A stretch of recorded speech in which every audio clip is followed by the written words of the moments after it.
오늘 함께 나눌 말씀은 잠언 24장 21절부터 25절까지 말씀입니다. 잠언 24장 21절부터 25절까지 말씀 같이 읽겠습니다. 내 아들아, 여호와와 왕을 경외하고 반역자와 더불어 사귀지 말라. 대저 그들의 재앙은 속히 임하리니 그 둘의 멸망을 누가 알랴. 이것도 지혜로운 자들의 말씀이라. 재판할 때에 낯을 보아주는 것이 옳지 못하니라. 악인에게 내가 옳다 하는 자는 백성에게 저주를 받을 것이요 국민에게 미움을 받으려니와 오직 그를 견책하는 자는 기쁨을 얻을 것이요 또 좋은 복을 받으리라. 아멘. 오늘은 반역자와 더불어 사귀지 말라라는 제목으로 말씀을 나누도록 하겠습니다. 하나님께서는 하나님의 은혜 가운데 어떤 사람에게는 지혜를 얻을 수 있는 은혜를 베풀어 주셨다 말씀하였습니다. 하나님이 지혜를 허락하지 않은 사람은 당연히 미련한 인생, 육체의 소욕에 따라 욕심을 따르는 인생을 살아갈 수밖에 없고 그 끝은 결국 사망에 이르게 되는 것으로 끝이 납니다. 하나님께서는 그렇게 사망으로 끌려가는 자들을 향해서 하나님의 은혜를 입어서 지혜를 가진 사람들에게 그들이 그냥 사망으로 끌려가도록 내버려 두지 말고 말씀을 전해 주어라. 그들을 도와줘라. 이렇게 이제 말씀을 하시는데 가만히 생각해 보면 우리는 이렇게 생각할 수 있죠. 하나님이 도와주시면 되지. 하나님은 전능하신데 왜 우리에게 그것을 하라고 하시는가? 핵심은 하나님이 못해서가 아니라 하나님이 지혜를 허락한 사람들의 그 지혜를 더욱더 잘하게 하기 위해서 그 일이 필요하기 때문이다 하는 것이죠. 하나님께서 우리에게 하나님을 아는 지혜를 주셨다고 해서 그 하나님을 아는 지혜가 100% 완전한 상태로 우리에게 주신 것이 아니고 우리의 인생을 통해서 하나님을 아는 지식이 점점 자라나게 되는 것이기 때문에 하나님께서는 우리의 유익을 위해서 그러한 일들을 시키신다 하는 겁니다. 그런데 이제 지난 시간 말씀 가운데 그렇게 우리가 사망의 길로 가는 사람들에게 또 진리의 말씀을 전하려고 하는데 사람들은 미련하기도 하고 그 안에 또 욕심에 따라 움직이기도 하기 때문에 그러한 상황 속에서 지혜 있는 사람들을 이용하려고 하는, 그들의 집을 엿보고 그들을 넘어뜨리려고 하는 그런 사람들이 있다 하는 말씀을 함께 나누었죠. 그럼에도 불구하고 우리가 그 사람들에게 자비와 긍휼의 마음을 가져야 할 것은 그 사람들의 자리가 오히려 나의 자리였다. 나는 생명을 얻었지 않았나? 라고 하는 생각을 우리가 해야 되기 때문이다 하는 거죠. 그리고 오늘 이어지는 말씀은 그런 지혜를 얻은 사람들이 오늘 본문의 말씀을 보면 마음을 바꾸는 그러한 일에 대해서 이제 경고의 메시지를 주고 있습니다. 자, 오늘 21절 말씀을 같이 읽겠습니다. 시작. 내 아들아, 여호와와 왕을 경외하고 반역자와 더불어 사귀지 말라. 아멘. 21절 말씀을 보면 내 아들아 이렇게 이제 부르죠. 예. 내 백성아, 내 아들아, 내 말을 좀 잘 들어봐라. 그러면서 뭐라고 합니까? 여호와와 왕을 경외하고 이렇게 돼 있죠. 그냥 하나님을 경외해야 됩니다. 이렇게 하면 간단할 텐데 왜 이 뒤에 왕을 경외해야 된다라는 말을 갖다가 붙여놨을까요? 사실 하나님을 경외해야 되는 건 맞지만 인간이 세운 왕이라는 것은 참 허물이 많지 않습니까? 왕치고 제대로 된 왕이 어디 있습니까? 그리고 또 곰곰이 생각해 보면 왕이라고 하는 자리가 어떻게 온전한 사람이 왕의 자리에 앉는 게 기적이지. 그렇게 사람들이 굽신대고 막 신으로 모시고 막 자기 말 한마디면 다 되고 마치 자기가 무슨 대단한 것이라도 된 것 같은 그런 주위에서 다 그렇게 부추겨주고 있는데 그 자리에 앉아서 제정신을 갖는다는 게 훨씬 더 어렵지 않습니까? 그러니까 여호와 하나님을 경외하는 건 맞지만 여호와와 왕을 경외하라고 한다고 했을 때 도대체 그러면 왜 하나님과 왕을 이렇게 같이 묶어서 경외해야 된다고 지금 표현하고 있느냐? 핵심은 우리가 이것은 참 어떤 경우에는 받아들이기가 어렵지만 그럼에도 불구하고 받아들여야 하는 것은 이 왕을 세우신 분도 결국에는 누구라는 거예요? 하나님이라는 거예요. 하나님. 대부분의 사람들은 내가 마음에 드는 사람이 지도자가 되면 뭔가 기분이 좋고 내가 마음에 들지 않는 사람이 지도자가 되면 큰일 났다고 이제 막 생각을 하기 쉬운데, 근데 우리가 늘 잊지 말아야 될 것은 내가 마음에 들든 안 들든 그 지도자는 결국 누가 세웠다는 거예요? 하나님이 세운 거예요. 마귀가 세운 게 아니란 말이에요.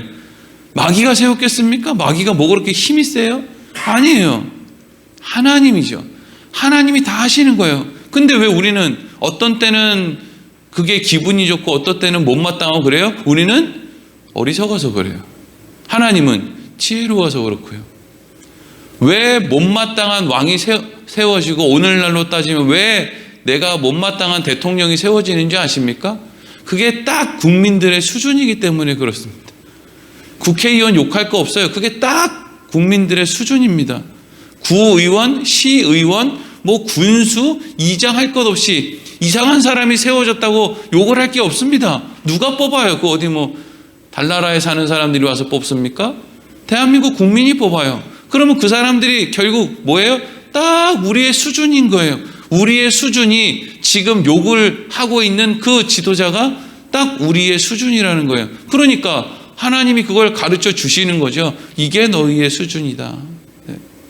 그러니까 대한민국 지난 역사를 보았을 때 모든 대통령들이 전부 이제 옥살이를 하는데 그게 대한민국의 수준이에요. 지도자들만 욕할 게 어디 있습니까? 다 돌아보면 이 사람도 기회만 되면 해먹고 저 사람도 해먹고, 예? 공금 가지고 뭐 딴 거 하려고 그러고 하다못해 목회자들도 공금 모이면 그거 가지고 우리 이번에는 어디로 성지순례 갈까? 아니 그렇게 모은 돈으로 성지도 아닌 데는 그냥 가겠다고 그냥 애를 쓰고 말이죠. 엉뚱한 데로 또 가는데, 여호와와 왕을 경외하라는 말의 중심에는 하나님을 경외하고 또 지금 내가 사는 이 세상의 어떤 흐름이나 상황이 내 마음에 들지 않아도 그것에 대해서 우리가 불평과 원망을 할 필요가 없다라는 거. 왜? 하나님이 왕을 세운 것 같이 하나님께서 이 세상의 역사를 주관하기 때문이다 하는 거예요. 여러분, 다니엘이 느부갓네살 왕이 지금부터는 나 외에 다른 것을 예배하면 안 돼. 앞으로 석 달 동안은 100일 동안은 100일이에요? 석 달이에요. 하여튼 나 외에는 다른 것에 대해서는 절하면 안 돼. 그랬을 때 부당하다고 군대 모아서 데모를 했습니까? 느부갓네살 왕 뭐 술잔에다가 독을 타서 독살을 했습니까? 아니죠. 다니엘은 어떻게 했어요? 제가 죽겠습니다. 내가 죽겠습니다. 그게 여러분 기독교인의 자세예요. 마음에 안 드니까 내가 너를 죽이겠다. 이 나라를 위해서 느부갓네살 내가 너를 죽이겠어. 그렇게 불합리한 일을 하는 사람을 내가 내버려 둘 수가 없어. 이게 기독교인의 자세가 아니라 다니엘은 어떻게 했다고요? 제가 사자굴에 들어가겠습니다. 하지만 저는 하루에 3번 예루살렘으로 향하여 열린 창문을 열고 내가 하나님을 찬양하고 기도하겠습니다. 이거거든요. 이걸 못해요, 기독교인들이. 이걸. 그러니까 예수님을 적용해야 될 상황에서 꼭 무슨 다윗과 골리앗을 예를 든다든지 다니엘처럼 사자굴에 들어가서 죽어야 되는데 아니단 말이죠. 우리는 다니엘이 아니라 다윗이다. 세상이라는 골리앗을 때려눕히고 내가 그렇게 왕이 되자. 근데 여러분, 다윗이 골리앗 때려눕히고 어떻게 됐어요? 죽었어. 어떻게 죽어요? 복 받은 게 아니라 죽었다고요. 사울이 다윗을 죽이려고 하잖아요. 그걸로는 안 됩니다. 내가 세상을 이기는 그 어떤 대단한 열심, 열정 이런 걸로 하나님 일하지 않아요. 그것은 오히려 하나님이 겸손을 만들어내기 위한 그 다음 단계로 넘어갈 수밖에 없는 일이에요. 그래서 다윗이 그냥 사울한테 그렇게 시달리잖아요. 그래서 내 아들아 여호와와 왕을 경외하고 하나님을 믿고 하나님이 주관하시는 일들을 믿고 뭐 하지 말래요? 반역자와 더불어 사귀지 마라. 여기서 반역자라는 것은 지혜를 맛보고 이건 아닌 것 같아. 하나님을 안다 해놓고 하나님을 믿노라 해놓고, 물론 여기에서 반역을 할 수 있다라는 것은 하나님의 은혜를 입어서 하나님의 간섭 속에서 살아가는 사람을 말하는 게 아닙니다. 왜? 하나님은 안 지거든요. 야곱 환도뼈 분질러가지고 결국 끌고 가시는 거 보세요. 하나님이 간섭하는 인생은 지지 않습니다. 하나님께서. 근데 여기서 어떻게 반역자가 등장하느냐? 여기에서 반역자가 등장하는 것을 오해해서 야, 예수를 믿다가도 잘못하면은 결국 하나님한테 버림받고 지옥 갈 수도 있구나, 이걸 이야기하는 게 아니라 우리가 마땅히 살아가야 될 방향이 있는데 마치 반역자와 같이 이 길을 중도에 포기하고 돌아서는 그러한 일을 하지 말라는 경고의 메시지인 거죠. 부모가 자식을 절대 안 버릴 거예요. 그럼에도 불구하고 부모가 자식한테 뭐라고 이야기를 해요? 너 자꾸 그러면 갖다 버릴 거야? 자꾸 그러면 너 죽을 줄 알아? 이런 식의 말을 한단 말이죠. 그건 정말 죽이겠다는 말이 아니라 그 일은 정말 해서는 안 돼 라고 하는 걸 강조하는 표현이죠. 그러니까 21절에 반역자와 더불어 사귀지 말라라고 하는 것은 하나님이 주신 지혜가 있는데, 우리가 하나님의 은혜를 아는데 그것을 다 잊고 세상에 무슨 일이 일어나면 두려워하고 염려하고 걱정하고 낙심하고, 그래서 그 두려움, 걱정, 낙심하는 마음으로 하나님의 방향이 아니라 내 욕심, 내 힘, 내 능력으로 뭔가를 내가 원하는 방향대로 맞춰보고자 하는 그런 노력, 그런 에너지, 그런 일을 하지 마라 이야기하고 있는 거예요. 반역하지 마라.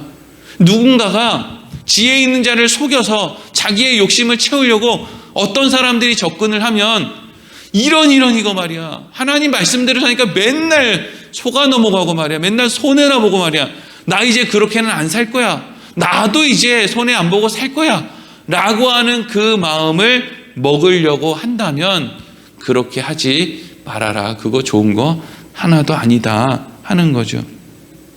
21절에 나오는 반역자라는 말은 히브리어로 샤나라고 하는데 반복하다, 다시 하다라는 뜻이에요. 반복하다. 뭘 다시 해? 지혜 있는 사람이 마치 지혜 없는 사람처럼 자기 욕심으로, 자기 혈기로, 자기 계획대로 뭔가 하려고 막 애를 쓰는 그 자리로 또 가는 거예요. 그리고 또 그게 안 되면 낙심하고. 반복하지 말아라. 이어서 22절 읽겠습니다. 시작. 대저 그들의 재앙은 속히 임하리니 그 둘의 멸망을 누가 알랴. 아멘. 재앙이 속히 임한대요. 누구에게? 그 둘에게. 여기서 그 둘의 멸망이 누구예요?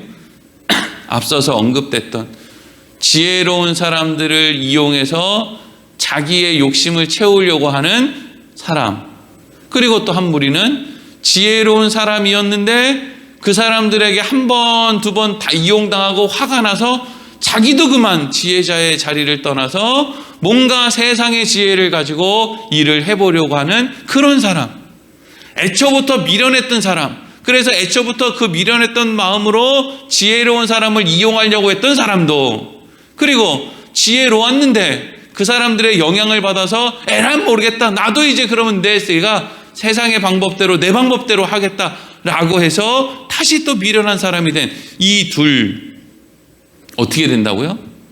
멸망한다는 거예요. 멸망한다. 그러니까 여기에서 이제 멸망한다, 너희들 그러다가 재앙을 얻는다, 속히 임한다, 이 말은 늘 우리가 생각해야 될 것은 재앙, 속히 임한다, 죽는다, 뭐 멸망당한다, 이게 핵심이 아니고요. 뭐가 핵심이에요? 그렇게 하지 마 이거죠. 공부 안 하면 너 죽어, 너 뭐 거짓말하면 혼나, 이거는 죽는다, 혼난다, 거기에 이제 막 사람들이 막 애들이 막 옛날에 엄마가 나한테 죽는다, 뭐 혼난다, 버린다 해서 나 상처받았어 막 이러는데, 그러면 이제 엉덩이를 또 한 대 때려줘야지. 왜? 핵심이 죽는다, 뭐 버린다, 이게 아니잖아요. 공부를 해야 된다, 거짓말을 하지 않아야 된다. 말을 들어야 된다. 이렇게 해야 되는 일에 자꾸 집중을 해야 되는데 이걸 안 하면 어떻게 된다고? 여기에는 사실 집중할 필요가 없는 거죠. 이게 유익이니까, 지혜의 길을 걷는 것이 유익이니까, 하나님의 말씀을 따르는 것이 유익이니까 그 길로 가야지, 이것을 이야기하고 있는 거예요. 그러면서 또 23절 말씀 읽어보겠습니다. 시작. 이것도 지혜로운 자들의 말씀이라 재판할 때의 낯을 보아주는 것이 옳지 못하니라. 아멘. 이것도 너희가 잊지 말아라. 이것도 너희가 주의해야 된다. 너네들 이런 경우도 있다. 이러면서 이제 소개를 하고 있는 거예요. 그러면서 뭐라 그래요? 재판할 때에 낯을 보아주는 것이 옳지 못하니라. 이렇게 이어져요. 이거는 그러면 무슨 이야기일까요? 그냥 이 말씀 그대로의 설명은 뭐냐면, 재판할 때 아는 사람이네. 하다못해 그냥 우리 옆집 사는 사람이네. 옆집 사는 사람이 주차장에서 실갱이가 벌어졌네. 내가 어떻게 된 영문인지는 모르겠지만 그래도 내 옆집 사는 사람이니까 저 사람 편들어줘야지. 이런 걸 얘기하는 거죠. 아주 쉬운 재판. 진짜 재판관이 있는 재판도 있지만 그냥 우리 일상에서도 그런 재판이 맨날 일어난다고 볼 수도 있지 않습니까? 근데 이제 실질적으로 진짜 이제 재판을 하는 재판관이 있고 검사가 있고 변호사가 있고 그런 상황에서 어떤 사람이 저 사람 우리 사돈의 팔촌이네. 저 사람 사돈의 팔촌이니까 저 사람 얼굴 보고 내가 재판을 굽게 해야지. 내가 원하는 대로 해야지. 이런 일을 하면 안 된다는 건데, 그러면 이 안에서 지금 하고 있는 이야기가 뭐냐? 이런 거예요. 믿는 사람끼리, 지혜 있는 사람끼리, 하나님의 백성들끼리 어떤 재판을 이렇게 하는데, 그 재판을 할 때 어떤 일이 일어난다는 거예요? 우리끼리니까 좀 봐주자. 우리끼리니까 괜찮아. 그렇게 하지 말라는 거죠.